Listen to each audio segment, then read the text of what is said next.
Hey, everybody. Welcome to another little edition of Encouraging Words. And we're glad that you guys listen to us. And we're just wanting to encourage you each week as much as we can, just to keep you going and moving in the things that God's called you to. So I want to talk today a little bit about setting our minds on things above. How can we walk in the Spirit to avoid the lust of the flesh? And you know what?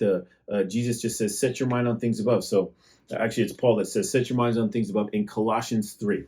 It says, therefore, if you've been raised with Christ, keep seeking the things that are above, where Christ is seated at the right hand of God. Set your minds on things above, not the things of this earth, for you have died, and your life is now hidden with Christ in God. So setting our minds, or being intent on setting our minds, or focusing our minds on things above, setting our minds on what the Father is doing, is really going to help us to walk in that spiritual place, seated in heavenly places with Christ, not being bogged down by the things of this world.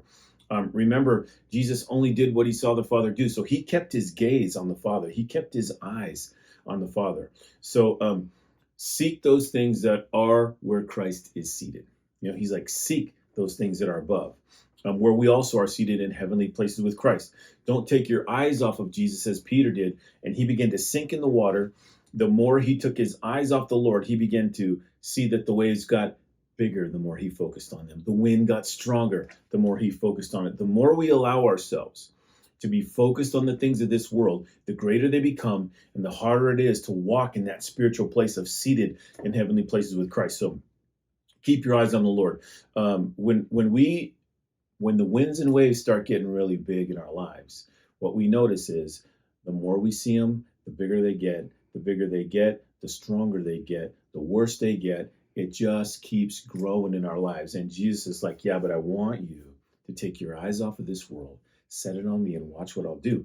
This is what we do. So we carry his yoke that is easy, tied to him, looking right at his face, seated in heavenly places with him. We carry his burden, which keeps us free to move. When you're not cumbersome and burdened down with heavy things, you're free to move in the things of God. You're moving into new places. You're taking new ground. You're seeing God move. So set your minds on things above, right?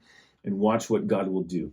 Allow him to pull you into the place spiritually where you are already seated in heavenly places with Christ. So come on, set your mind on things above this week, guys, and watch what God will do. Thanks for listening.